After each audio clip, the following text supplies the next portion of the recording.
Si je vous parle de vapeur, ça vous évoque quoi? Ok, si je vous parle de machine à vapeur, on va plutôt parler de révolution industrielle, de locomotives sifflant à travers la campagne, de machines vrombissantes et de mines de charbon remplies d'enfants, de mineurs exploités par des bourgeois en redingote.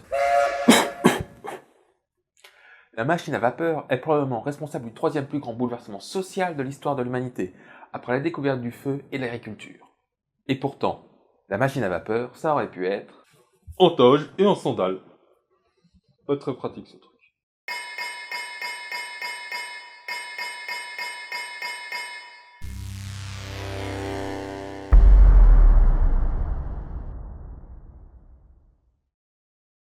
On est d'accord, la première machine à vapeur moderne, fonctionnelle et base de la révolution industrielle date du début du XVIIIe siècle.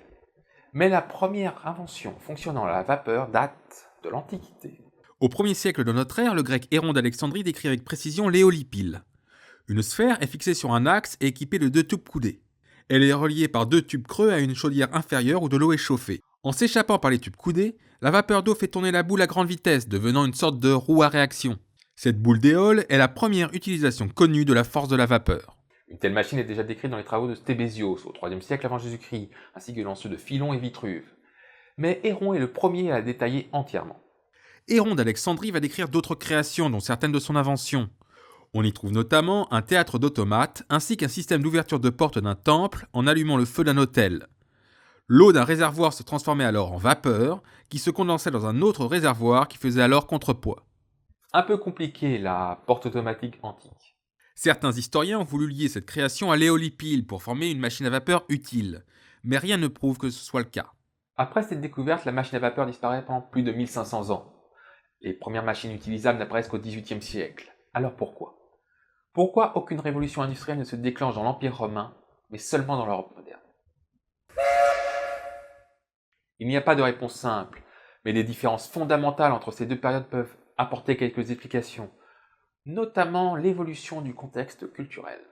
Chez les Grecs, la science est subordonnée à la philosophie, freinant le principe des sciences expérimentales. D'après Aristote, son but est de comprendre les principes et les causes naturelles, pas d'innover. Les machines de Stébézios ou d'Héron n'ont d'autre but que de tester des hypothèses ou de distraire les foules. L'éolipile est ainsi créé pour illustrer l'origine du vent. Du côté romain, on est plus ingénieur, mais toujours piètre inventeur. Ils ne s'intéressent guère à la mécanique, sauf pour les applications pratiques comme la construction ou les machines de siège. Ils améliorent des inventions connues comme la pompe à eau, mais innovent peu. Pourquoi changer quelque chose qui fonctionne? À la fin de l'Empire romain et durant tout le Moyen-Âge, l'Église chrétienne va devenir la seule source de connaissances. Seuls les textes sacrés et quelques auteurs grecs, comme Aristote, sont étudiés et toute remise en cause est sévèrement punie. Mais au XVe et au XVIe siècle, plusieurs éléments vont faire exploser cette situation.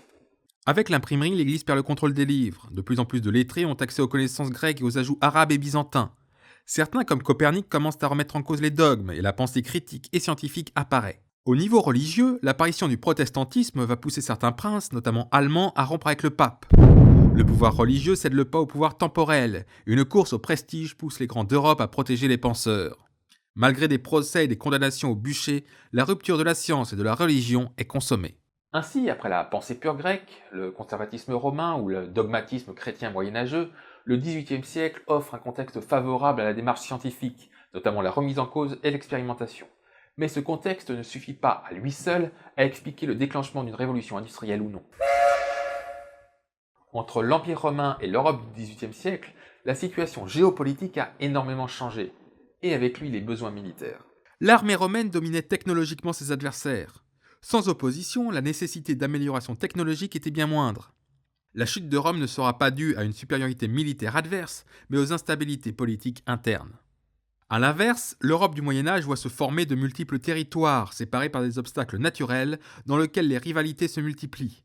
La nécessité d'innovation militaire, boostée par l'arrivée de la poudre à canon chinoise via les Arabes et les Mongols, va favoriser l'apparition d'ingénieurs spécialisés. Ceux-ci vont contribuer énormément à la science de l'époque.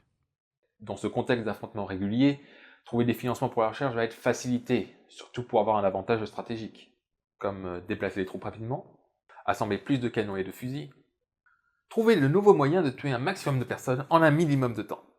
Bref, la guerre est souvent un moteur d'innovation.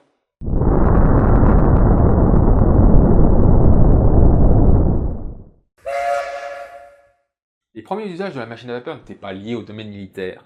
Regardons alors le contexte économique des deux époques. Au 1er siècle après Jésus-Christ, l'Empire romain approche de son apogée. C'est un vaste territoire globalement pacifié avec la Méditerranée facilement navigable en son centre et un réseau de voies entretenu facilitant les échanges commerciaux. Les forêts sont abondantes, les zones cultivables sont fertiles et bien valorisées, et les mines de surface ou peu profondes couvrent les besoins. Cette situation se dégradera par la suite en Occident, contribuant à la chute de l'Empire. Mais dans l'Europe du XVIIIe siècle, la situation est différente. La forte augmentation démographique du Moyen-Âge a provoqué une surexploitation des ressources. La plupart des forêts ont laissé la place aux champs, à tel point qu'au milieu du XVIe siècle, l'Angleterre se retrouve en pénurie de bois de chauffage et commence à exploiter la houille. Les mines de surface sont épuisées. Et ils appellent ça une mine. Une mine! Et il devient nécessaire de creuser de plus en plus profondément. Mais les infiltrations d'eau nécessitent des pompes manuelles peu efficaces. Les moulins à eau ou à vent, sources pratiques d'énergie, sont fixes et dépendent trop des éléments naturels. De plus, la démographie a également augmenté le besoin en échanges commerciaux. Les marchands devenus bourgeois se mettent à produire plus, augmentant la demande en matières premières et favorisant l'apparition des manufactures, ancêtres des usines industrielles. Dans ce contexte, vous comprenez bien qu'une source d'énergie efficace et utilisable partout est la bienvenue. La composition de la société, notamment la force de travail, a également joué un rôle dans la révolution industrielle. En effet, si les Romains connaissaient le moulin à eau et utilisaient évidemment les animaux, l'exploitation des ressources est surtout le travail des esclaves. Même si certains étaient artisans ou fonctionnaires, une grande partie des 2 millions d'esclaves, soit 35% de la population, trimaient dans les champs et les mines en Italie. Bien que relativement coûteuse à entretenir, elle restait une main-d'œuvre productive, abondante et surtout corvéable à merci.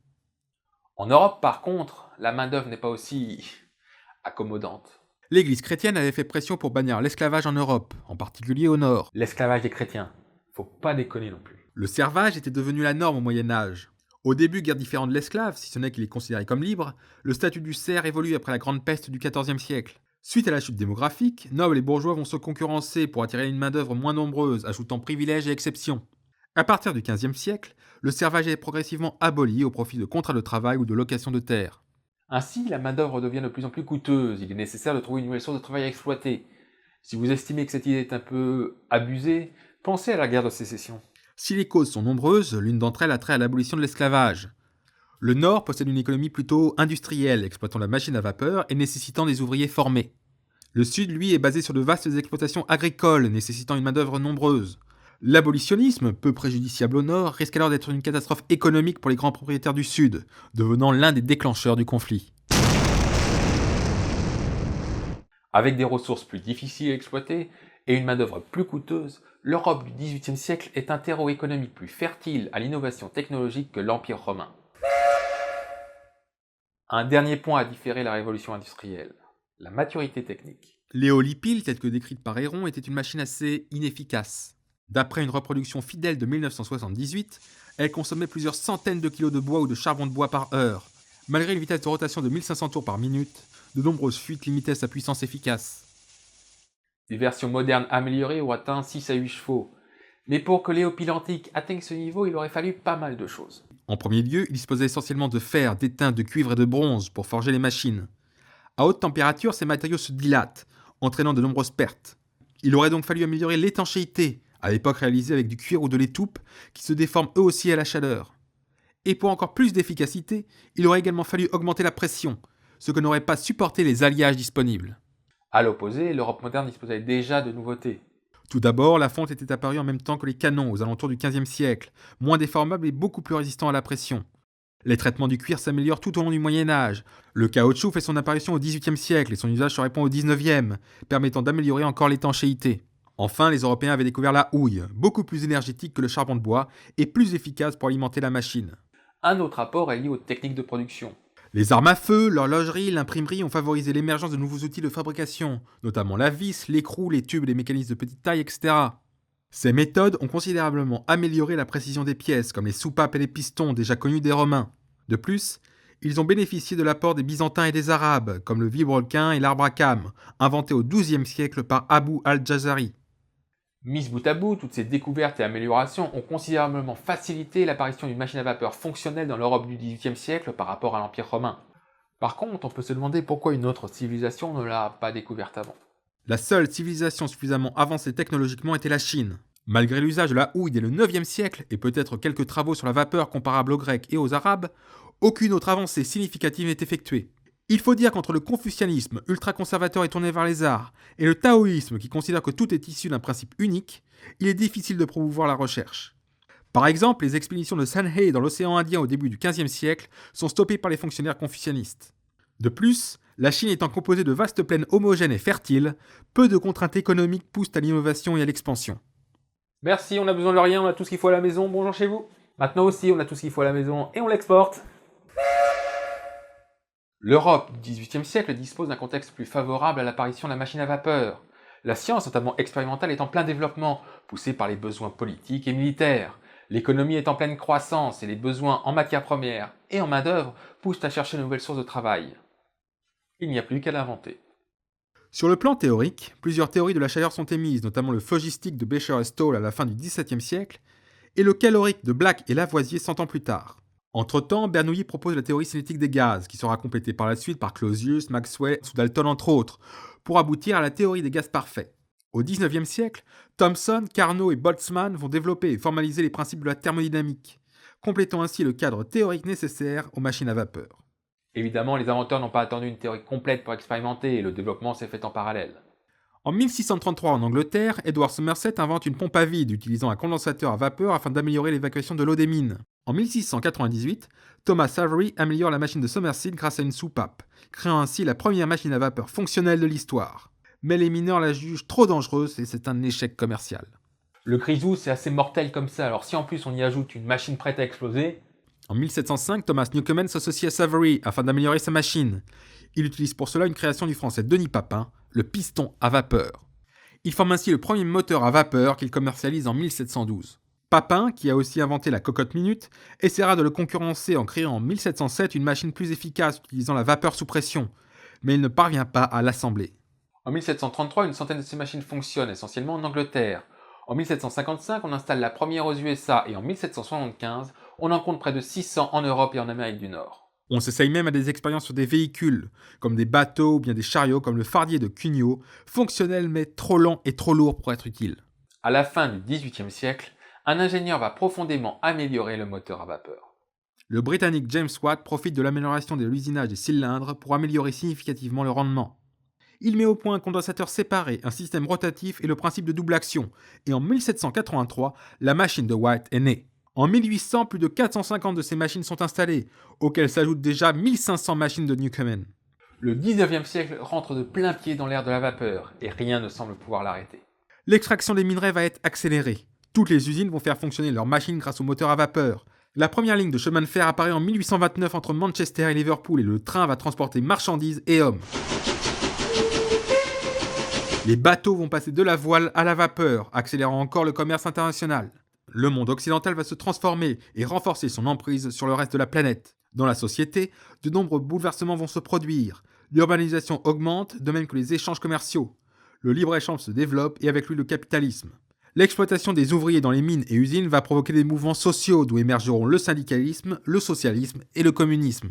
La machine à vapeur, en bouleversant l'économie et l'organisation sociale du XVIIIe et du XIXe siècle, va profondément modeler le monde du XXe siècle. Le moteur à combustion et l'électricité vont faire disparaître le moteur à vapeur, mais pas sa force. On la retrouve encore aujourd'hui dans les centrales électriques, où elle alimente des turbines suivant un principe découvert par l'arabe Taqi al-Din en 1551. Comme quoi, il faut parfois du temps pour qu'une invention fasse son chemin. Et dire que l'Empire romain était à la fois si près et si loin d'une révolution industrielle. Mais sans un contexte culturel, économique et social favorable, il aurait été difficile que cela se produise. Merci à tous d'avoir regardé cette vidéo, j'espère qu'elle vous a plu. Si c'est le cas, mettez un pouce bleu. N'hésitez pas à la partager et à vous abonner à la chaîne ainsi qu'à Facebook et à Twitter. N'hésitez pas non plus à laisser une question, une remarque, une idée dans les commentaires. Et je vous laisse avec cette citation de Guglielmo Ferrero. Avec la machine à vapeur et l'électricité, l'insomnie du monde a commencé.